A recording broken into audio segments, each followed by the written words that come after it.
When I talk about Road2Science, it may have different meanings to different people. Road2Science is a competence center, and the aims of Road2Science are very much focusing towards how can we bridge between academia and industry. What we have in transportation infrastructure, and we're focusing much on the technology part of it, we have concluded that there is a huge hole today to the current practice. How do we actually design, build, and maintain our infrastructure, and what are the projects that we have ongoing in academia? What is the knowledge that we're working on, and how can we make this bridge, this gap, smaller? So the center is focusing on developing activities which on specific topics can actually reach the students and researchers that are working on this topic can reach industry, and industry can reach the academic world, because unless we get the relevant questions inside of academia and our researchers are known amongst industry, they have collaborations throughout their studies, it will be very hard to have this collaboration for a long going on in a right way.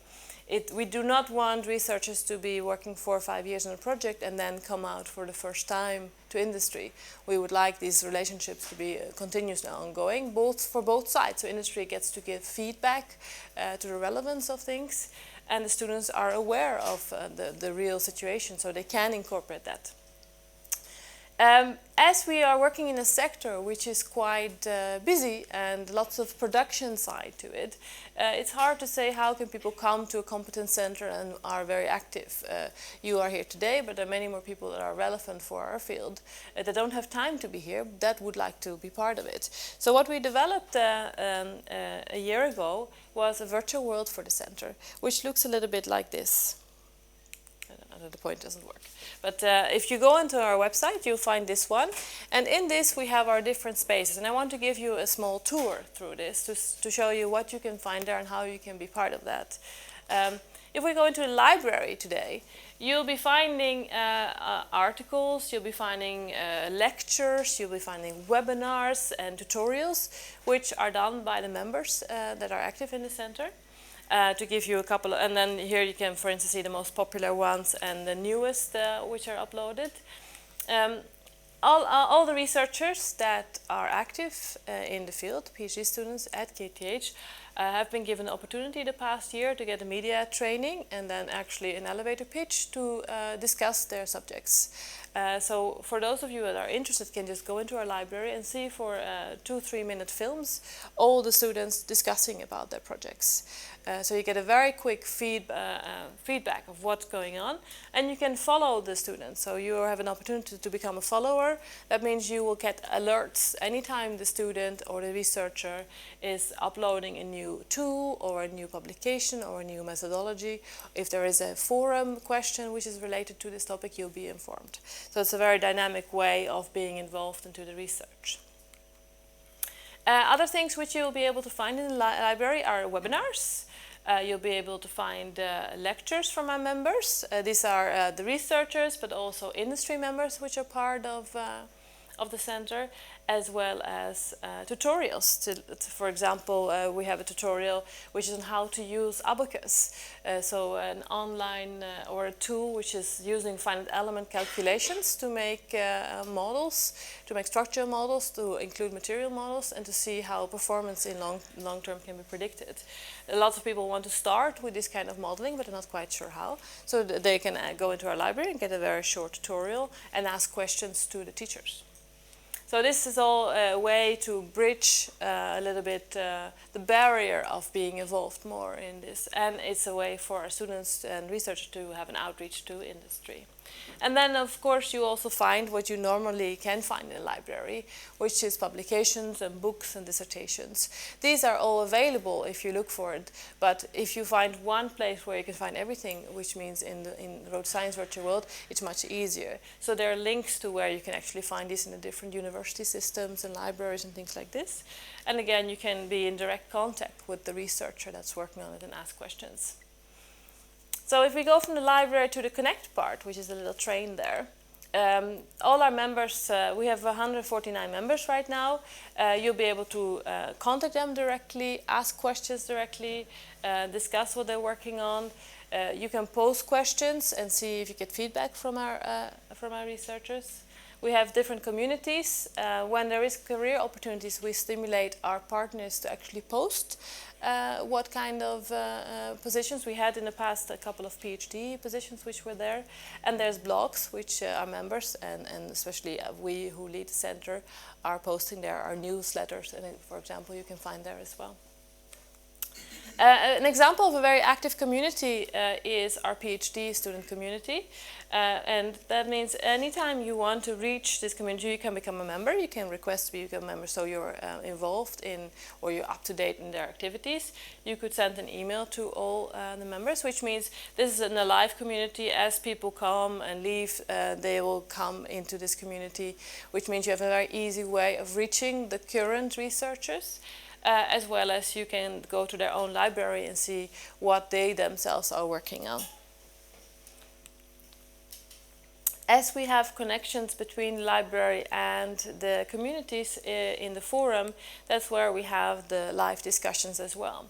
We have a number of public forums, so even if you're not a member today, you can go onto the virtual world and there's a whole bunch of things which you can already see and hear and listen to. But as soon as you register yourself, you can say which are your interests, what are your expertise, and what are you looking for. These will be tagged to your name, which means anything happening in the virtual world, anything happening in Road2Science, you will be receiving alerts on this, specifically on your own tags. For example, if you are becoming a member, then you will have access to more forum discussions of the different communities. Going from the forum to the calendar, if you see here, we have under this one now, we have a calendar and you get to see what are the upcoming activities. And you can actually, if you're a member, also register your own event.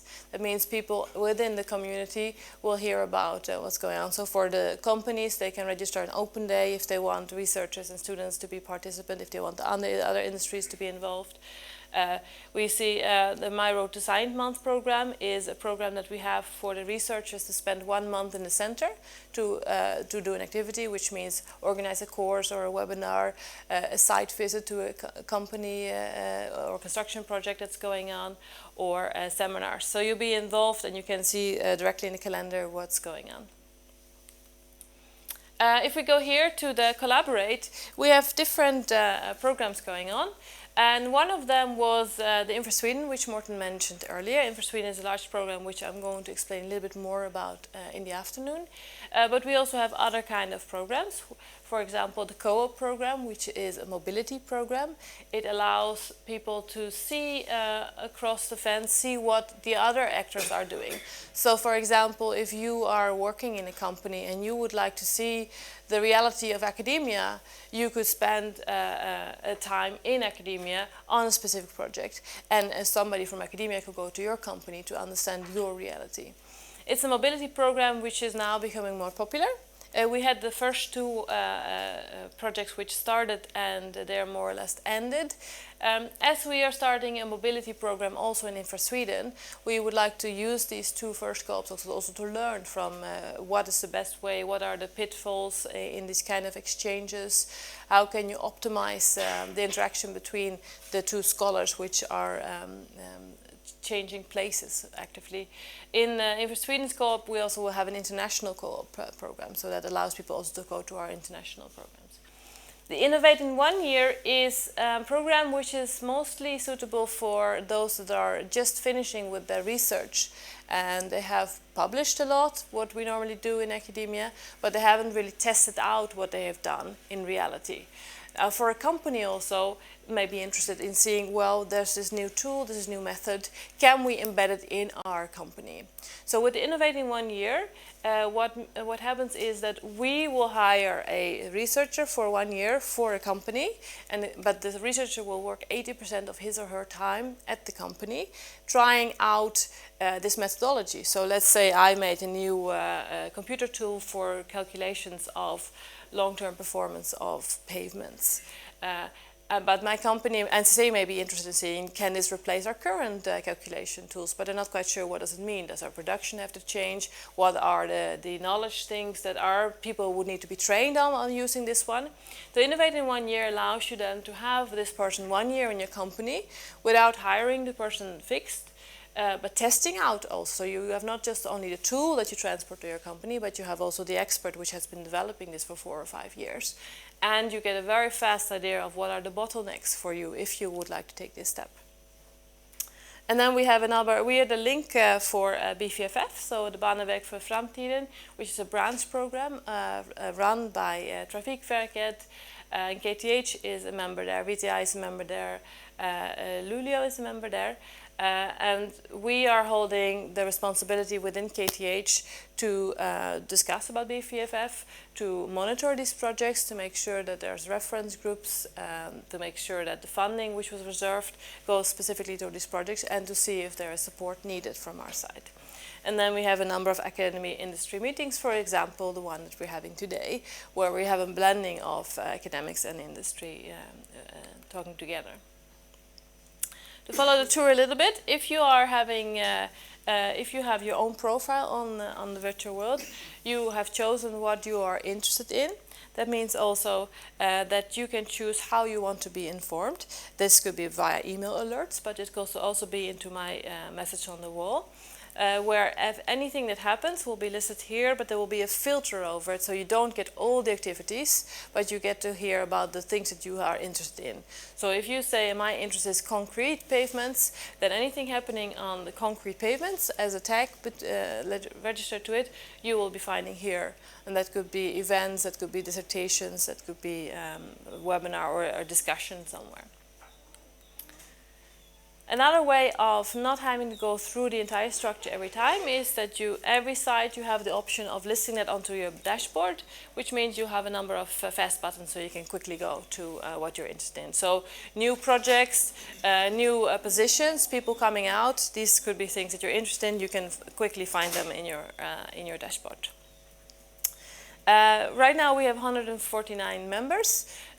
We would like more and more members to discuss with each other and to become a dynamic community. So I would suggest, if you're not on the world yet, to visit the world and have a look, and also give us feedback on things. And especially for the companies, anything that you have going on in the company, it would be very nice and interesting to link it to the virtual world, as you will be reaching a very live research community.